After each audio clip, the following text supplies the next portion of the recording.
जब मैं सोकर उठी तो सामने मेरा देवर खड़ा था और उसे इस हालत में देखकर मेरे तो होश ही उड़ गए कि जिसे मैं बच्चा समझ रही थी वो तो मेरे पति और देवर ने मिलकर मेरे साथ एक घिनौनी साजिश रची।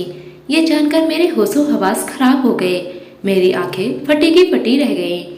कोई इतना गंदा कैसे हो सकता है कि अपनी पत्नी के साथ। अक्सर लोगों को शादी के बाद 1 या 2 ही साल में बच्चा हो जाता है, लेकिन मेरी शादी को 7 साल हो गए थे और मुझे अभी तक बच्चे की खुशी नहीं मिली थी। ऐसा नहीं था कि मैंने इलाज नहीं किया, इसके लिए कोशिश नहीं की। शहर या दूर दराज का कोई भी डॉक्टर, वैद्य, हकीम ऐसा नहीं था जिसे मैंने ना दिखाया हो। जिसने जहाँ बताया वहाँ जाकर मैंने इलाज कराया। जिसने जैसे बताया मैंने वैसे ही किया। पहले हर कोशिश की, लेकिन फिर भी कुछ हासिल नहीं हुआ। घरेलू टोटकों से लेकर बड़े से बड़ा अस्पताल एक एक करके सब कुछ ट्राई किया, लेकिन उसके बाद भी मुझे निराशा ही हाथ लगी। हर एक अस्पताल का चक्कर काटा। किसी ने मजार बताया, वहाँ गई। किसी ने दरगाह बताई तो मैं दरगाह गई। किसी ने मंदिर कहा तो मैं मंदिर गई, लेकिन फिर भी मुझे बच्चों की खुशी नहीं मिली। बच्चों के लिए मैं कुछ भी करने को तैयार थी। किसी बात की कोई कमी नहीं थी। बस यही कहते हैं ना कि जब ऊपर वाले का हुक्म होगा तो बच्चा हो जाएगा, लेकिन अभी तक हमें बच्चों की खुशी नहीं मिली। मेरे घर में सास ससुर कोई भी नहीं था। मेरा बस एक पति था और एक छोटा देवर था। देवर भी अपनी पढ़ाई पूरी करने के लिए बाहर शहर में रहता था और कभी कभी वो घर पर आता था। इसलिए ससुराल में तो मुझे ताने नहीं सुनने को मिलते थे, लेकिन फिर भी बच्चा तो सबको ही चाहिए होता है, क्योंकि दुनिया में बांझ औरतों को अच्छा नहीं समझा जाता। और इस बात का अंदाजा मुझे गुजरे 7 सालों में बहुत अच्छे से हो गया था। एक रोज मेरा पति जब काम से घर आया, वो काफी खुश दिखाई दे रहा था। आते ही सीधा कमरे में गया और अलमारी में कुछ ढूंढने लगा। मैंने पूछने की कोशिश की तो मुझसे कहने लगा कि सबके सोने के बाद मैं तुम्हें एक ऐसी चीज दिखाऊंगा जिसे देखकर तुम बहुत खुश हो जाओगी। उस दिन क्योंकि घर में कुछ मेहमान थे, क्योंकि मेरा देवर अपनी पढ़ाई पूरी करके घर आ चुका था और इस खुशी में हमने घर में एक छोटा सा प्रोग्राम रखा था और सारे मेहमान इसीलिए हमारे घर पर आए हुए थे। मैं खामोश हो गई, लेकिन पति का इशारा समझ न सकी कि आखिर कौन सी ऐसी चीज है जिसे देखकर खुश हो जाती। मुझे लगा शायद कोई सरप्राइज गिफ्ट होगा। मेरी जिंदगी में किसी चीज की कोई कमी नहीं थी। दुनिया की हर सहूलत मेरे घर में थी। बस जरूरत थी तो एक बच्चे की, जो कि शादी के 7 साल बाद भी मुझे नहीं मिल पाई थी। डॉक्टर हमेशा एक ही बात कहते थे कि ऊपर वाले की तरफ से देर है। इस वजह से पति भी काफी परेशान रहते थे। मगर आज उनकी खुशी देखकर मुझे बहुत हैरानी हुई, क्योंकि आज उनके चेहरे पर ऐसी खुशी थी जैसे उनको कोई बहुत बड़ी दौलत मिल गई हो। और ये तो मैं जानती थी कि मेरे और मेरे पति के लिए दौलत सिर्फ और सिर्फ एक बच्चा ही है। अब मैं सबके सोने का बेचैनी से इंतजार करने लगी। आखिर ऐसे भी मेरा पति मुझे क्या दिखाना चाहता है। और जब सब सो गए, मेरे पति मुझे लेकर अपने कमरे में आ गए और मुझे बिठाते हुए मेरे सामने ही बैठ गए। मुझसे कहने लगे, आज जो चीज मैं तुम्हें दिखाने वाला हूँ वो देखकर और उसके बारे में सुनकर तुम खुशी से पागल हो जाओगी। इस वक्त उनके चेहरे पर बहुत ज्यादा खुशी थी। मुझे बेचैनी सी होने लगी। मेरा दिल चाह रहा था कि जल्द से जल्द मुझे वो चीज दिख जाए, क्योंकि बच्चे की खुशखबरी का तो दूर दूर तक कोई रास्ता ही नहीं था। और अगर कोई गिफ्ट था तो उनके चेहरे पर इतनी खुशी किस बात की। शिव उठकर अलमारी की तरफ चल पड़े। मैं भी हैरान होते हुए उसी तरफ देखने लगी। कुछ देर बाद वो वापस से मेरे कमरे में आए और मेरे करीब बैठते हुए मेरे हाथ में एक पैकेट दे दिया। ना समझी से उसे देखने लगी तो वो बोले, इसमें ऐसी चीज है जिससे कि तुम बहुत जल्द प्रेग्नेंट हो जाओगी। मुझे लगा मैंने गलत सुना है, लेकिन जब उन्होंने मुस्कुराते हुए मेरा सिर हिलाया तो पति की बात सुनकर पहले तो मैं हैरान हुई और फिर खुश हो गई, क्योंकि 7 साल तक मैंने कोई दवाई, कोई दुआ नहीं छोड़ी थी जो बच्चे के लिए हो। ऐसी कोई दवाई नहीं थी जो मैंने नहीं खाई हो। मुझे लगा शायद ये भी कोई दवाई ही लेकर आए हैं। इसके कमाल से हमें बच्चा मिल सकता है। खुशी के मारे मेरी आंखों में आंसू आ गए, क्योंकि इस बार मेरे पति के लहजे में बहुत कॉन्फिडेंस था और उसकी वजह से मुझे भी यकीन हो गया कि शायद ये दवाई असर करेगी। मेरी बेसब्री से उस पैकेट को खोला, मगर उसमें मौजूद चीज को देखकर मैं एक पल के लिए हैरान हो गई। और फिर मैं हैरत से शिव को देखा और उनसे पूछा, ये क्या मजाक है। मुझे लगा शायद शिव ने मेरे साथ कोई मजाक किया था, क्योंकि ऐसा तो सिर्फ मजाक ही हो सकता है। कुछ देर पहले मिली खुशी अफसोस में बदल गई थी। अगर वो मजाक था तो निहायत ही बहुत बड़ा मजाक था।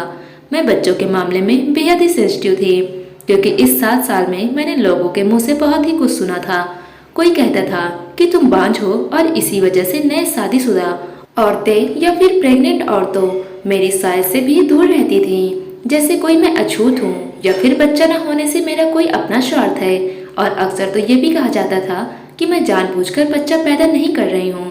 अगर मैं किसी फंक्शन में चली जाती और किसी बच्चे पर अचानक से मुझे प्यार आने लगता और उसे प्यार करने लगती तो उसकी माँ फौरन मेरे हाथ से उसे ऐसे छीन ले जाती जैसे मैं कोई चुड़ैल हूँ और उसके बच्चे को खा जाऊंगी। मैं बस एक ममता को तरसती हुई औरत थी, बस अपने बच्चे को सीने से लगाकर अपने इस एहसास को पूरा करना चाहती थी। लोगों ने तो जो किया सो किया था, लेकिन शिव, उसने तो आज तक मेरा साथ दिया था, कभी मुझे बांझ होने का ताना तक नहीं दिया था, दूसरी शादी की धमकी नहीं दी थी, बल्कि वो तो हर जगह मेरी ढाल बनकर जाता था। मुझे बस एक शिव पर ही तो भरोसा था जो आज टूट चुका था। मेरी आंखों से आंसू बहने लगे तो मुझे यूं अपनी तरफ देखता पाकर शिव बोला, जानवी, क्या वही चीज है जो तुम्हें प्रेग्नेंट करेगी? मैं एक बार फिर उस पैकेट में रखे हुए कपड़े पर ध्यान दिया और उसे खोलकर देखने लगी। वो काले रंग का कपड़ा था, इसके अलावा इस पैकेट में और कुछ भी नहीं था। मेरा दिल पूरी तरह से बुझ गया और मुझे लगा कि बस आज शिव ने भी मर्द होने का सबूत दे दिया। शायद ये भी मेरे बांझ होने का मजाक बना रहे हैं। शिव ने मेरे हाथ से कपड़ा लेकर कहा, ये वही चीज है जो तुम्हें प्रेग्नेंट कर सकती है। इसे खास तरीके की जड़ी बूटियों का रस डालकर तैयार किया गया है और अगर कोई भी बांझ औरत गीला करके अपने पेट पर रखकर सो जाए तो वो प्रेग्नेंट हो जाती है। बस तुम इसे गीला करके रखना और खामोशी से लेट जाओ ताकि अपना असर दिखा सके। मैंने कहा, बस भी करो, अब सब लोगों ने अब तक मेरा कम मजाक बनाया था, जो तुम भी मेरा मजाक बनाना चाहते हो। मेरी बात सुनकर वो कहने लगे कि मैं सच कह रहा हूँ, लेकिन शिव की ऐसी बात का मुझे किसी भी तरीके से यकीन नहीं आ रहा था। आखिर कोई एक काला कपड़ा किसी औरत को प्रेग्नेंट कैसे कर सकता है? मगर मैं अपने पति की मर्जी के आगे मजबूर थी, क्योंकि उनकी जिद जहाँ इतना कुछ आजमाया है, इतने डॉक्टर, हकीम, पीर फकीर सबको आजमा कर देखा है, एक दफा इस कपड़े को भी ट्राई करके देखना चाहिए। शिव ने मुझे इसके इस्तेमाल करने का तरीका बताया और हर हाल में करने को कहा। ये सुनकर मैं भी जल्दी से राजी हो गई। तभी शिव की कॉल आई और वो फोन पर बात करते हुए वहां से बाहर चले गए। मुझे तो 100% यकीन था कि मैं इस कपड़े से कभी भी प्रेग्नेंट नहीं हो सकती। आखिर मैं एक पढ़ी लिखी लड़की थी जिसके ऐसे फिजूल की बातों पर यकीन करना भी जहालत की निशानी था। मगर पति को नाराज नहीं करना चाहती थी, क्योंकि वही तो एक थे जो मेरे हर सुख दुख के साथी थे। वो नाराज हो जाते तो शायद इस दुनिया में मेरा जिंदा रहना भी मुश्किल हो जाता। इसलिए मैं कपड़ा गीला किया और अपने पेट पर रखकर लेट गई। पहले तो मुझे ऐसा लगा कि कपड़ा मेरे अंदर जैसा चला जा रहा है, तो खौफ के मारे मुझे अजीब सा लगने लगा। कहीं सचमुच मैं इस कपड़े से कुछ खास नहीं है, लेकिन मुझे लगा मैं कुछ ज़्यादा ही सोच रही हूँ। ये सिर्फ एक कपड़ा ही तो है। लेकिन जल्द ही मेरा पूरा जिस्म पसीने से भीग गया और मुझे नींद भी आ रही थी और न जाने कब मेरी आंख लग गई और मैं सो गई। सुबह जब आंख खुली तो मेरे पेट पर कपड़ा मौजूद नहीं था। मेरी पूरे जिस्म अजीब सा दर्द हो रहा था, मेरा पूरा शरीर कांप रहा था। जब मैंने अपनी आंखों को खोलकर देखा तो सामने सोफे के पास मेरा 18 साल का देवर इस कपड़े को हाथ में पकड़कर खड़ा था। मुझे जागता हुआ देखकर उसके चेहरे पर सिकन छा गई। फिर वो बोला, भाभी, मैं आपको जगाने ही आया था। भाई तो कब का ऑफिस जा चुके हैं, बाकी घर में जो मेहमान हैं वो भी उठ चुके हैं और आपका सब लोग इंतजार कर रहे हैं। वो घबराया हुआ लग रहा था कि इससे पहले देवर कभी भी ऐसे ही मेरे कमरे में नहीं आया था। मैंने देवर की बात सुनी और फिर बाहर उठकर चली गई। मुझे अजीब सी बेचैनी ने जकड़ लिया था। किसी काम में दिल नहीं लग रहा था, बस सर भारी सा रहता। 2-3 दिन ही गुजरे थे, मेरी तबीयत खराब होने लगी और फिर शाम को शिव घर आए तो उनके साथ मैं डॉक्टर के पास चली गई। डॉक्टर ने मुझे एडमिट कर लिया। रात को मुझे नींद की दवाइयों की वजह से नींद में रखा गया। मेरे बहुत सारे टेस्ट कराए गए, हालांकि मैं कोई ऐसी बीमार नहीं थी कि मुझे एडमिट करना पड़े। मुझे हैरानी तब हुई जब अगली रोज मेरी रिपोर्ट देखकर डॉक्टर ने मुस्कुराते हुए कहा, ऐसी हालत में ये सब कुछ नॉर्मल है, आप माँ बनने वाली हैं। मुझे लगा शायद मैंने गलत सुना है। एक कपड़े में ऐसा कौन सा जादू था कि मैं 2 ही दिन में प्रेग्नेंट हो गई, और ये सुनकर मैं बहुत खुश थी। मगर मुझे यकीन नहीं आ रहा था कि आखिर हुआ कैसे। शायद ये कोई ख्वाब है, क्योंकि जिस खबर को सुनने का इंतजार मैं पिछले 7 साल से कर रही थी, वो खुशी हमें ऐसे मिलेगी ये तो मुझे मालूम ही नहीं था। और इससे भी ज्यादा हैरान करने वाली बात तो ये थी कि इन दोनों मेरे पति ने मुझे छुआ तक नहीं था। फिर मैं प्रेग्नेंट कैसे हुई और मैं हैरानी और परेशानी की वजह से इस खुशी को खराब नहीं करना चाहती थी। इसलिए मैंने अपने दिमाग को झटक दिया और सीधा घर के लिए निकल गई। घर जाकर शिव ने देवर को ये खुशखबरी सुनाई, मगर न जाने क्यों वो खुश होने की बजाय अपसेट हो गया। उसके चेहरे पर अजीब सी नाराजगी आ गई, जिसे मैंने बहुत अच्छे से नोटिस किया। मुझे ये देखकर अजीब लगा। मैंने सोचा कि आज तक वो घर का बच्चा बना रहा है और उसे बहुत अहमियत दी जाती थी। एक नए बच्चे के आने की खबर शायद उनके लिए खुशी की खबर नहीं थी। ये सोच रहा होगा शायद उसकी अहमियत कम हो जाएगी। दिन यूं ही गुजरते रहे। इन दिनों शिव भी मेरा बहुत ख्याल रखते थे और वो सब कुछ भूलकर इस खुशी को दिल में महसूस कर रहे थे। मैं भी उनका साथ दे रही थी। धीरे धीरे मुझे कहीं से अफवाह सुनने को मिली, जिससे सुनकर मुझे थोड़ी हैरानी भी हुई कि ऐसे काले कपड़े में सिर्फ मैं ही नहीं बल्कि अब तक 50 औरतें प्रेग्नेंट हो चुकी थीं, जिनमें से मैं भी शामिल थी। हमारे इलाके में एक दुकान बेहद मशहूर हो चुकी थी, जहाँ से ऐसा काला कपड़ा मिलता था जिनसे औरतें फौरन प्रेग्नेंट हो जाया करती थी। इत्तेफाक से मेरा देवर उसी दुकान पर काम करता था जहाँ पर ये काला कपड़ा बिकता था। मेरे मोहल्ले में जिस भी औरत को चाहिए होता तो मेरा देवर ही उन्हें लाकर देता था। एक रोज मेरा दिल चाह रहा था कि मैं उससे पूछ लूं आखिर वो लोग ऐसा क्या जादू करते हैं इस कपड़े पर जो औरत फौरन प्रेग्नेंट हो जाती है। मगर मैं जब भी प्रेग्नेंट हुई थी मेरा देवर मुझसे बात करना भी पसंद नहीं करता था, और फिर वो तो खुद एक बच्चा था। उससे ऐसी बात करते हुए मुझे खुद शर्म आ रही थी। मुझे प्रेग्नेंट हुए 4 महीने हो गए थे। अचानक एक ऐसा हादसा पेश आया जिसने मेरी रातों की नींद छीन ली। शाम को मैं किचन में थी। मेरे पति हैरान परेशान घर आया और मेरे देवर को छिपाने लगा।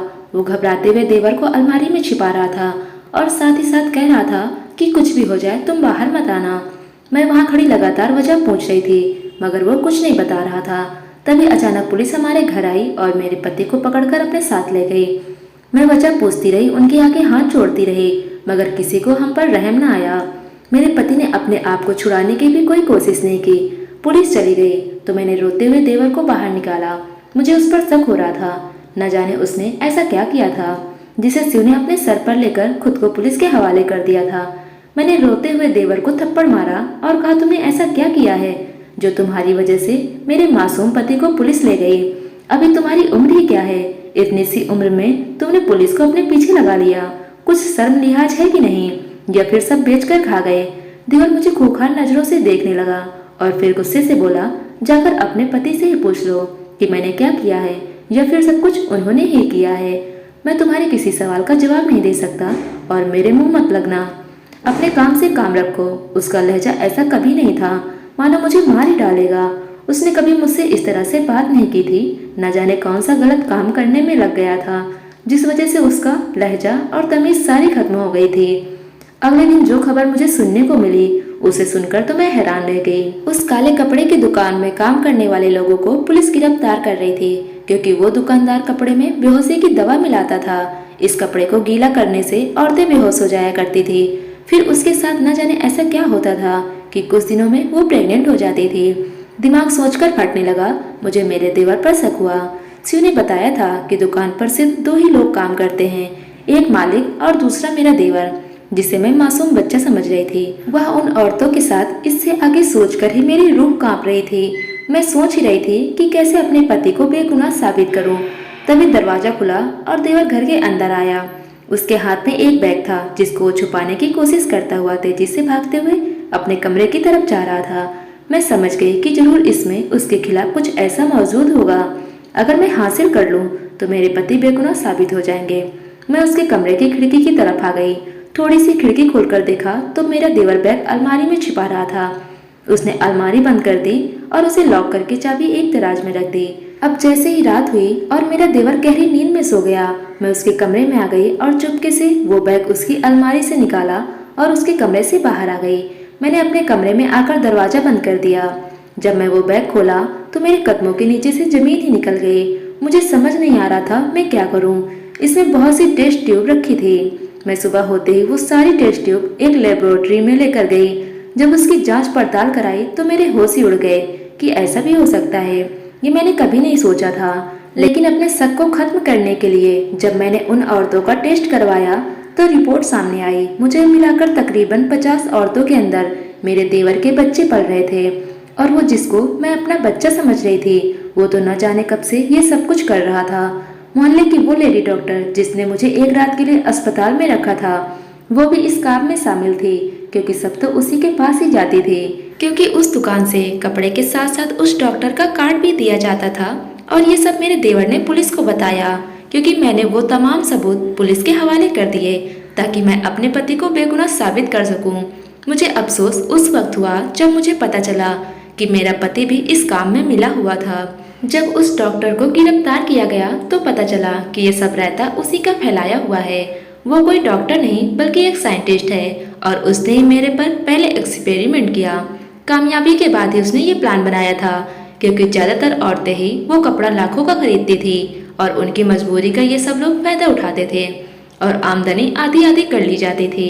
इनका तरीका ये था कि औरतों को कपड़े से बेहोश किया जाता था और ऐसी दवा उन्हें सुंघाई जाती थी जिससे उन्हें चक्कर आते, तबीयत खराब होने लगती। ऐसी तमाम दवाई उस कपड़े पर लगाई जाती थी और जब वो लेडी डॉक्टर के पास जाती तो वो एक रात में अस्पताल में एडमिट करके टेस्ट ट्यूब बेबी का काम करती और अगली सुबह ही रिपोर्ट में वही दिखा देती कि आप प्रेग्नेंट हो चुकी हैं। हम बेवकूफ़ बच्चों के लिए तरसती हुई औरतें इस कपड़े को करामाती कपड़ा समझ बैठी थी और खुद को बर्बाद कर लिया करती थी। और मुझे खुद पर भी गुस्सा आ रहा था कि इतनी पढ़ी लिखी होने के बावजूद मैं कैसे इन सब के झांसे में आ गई। लेकिन सच कहते हैं कि जान और बच्चा दोनों का मामला सिर्फ ऊपर वाले के हाथ में है। दोस्तों, उम्मीद करते हैं आज की कहानी आपको पसंद आई होगी। पसंद आई हो तो वीडियो को लाइक करें, चैनल पर नए हो तो चैनल को सब्सक्राइब कर लें। धन्यवाद दोस्तों।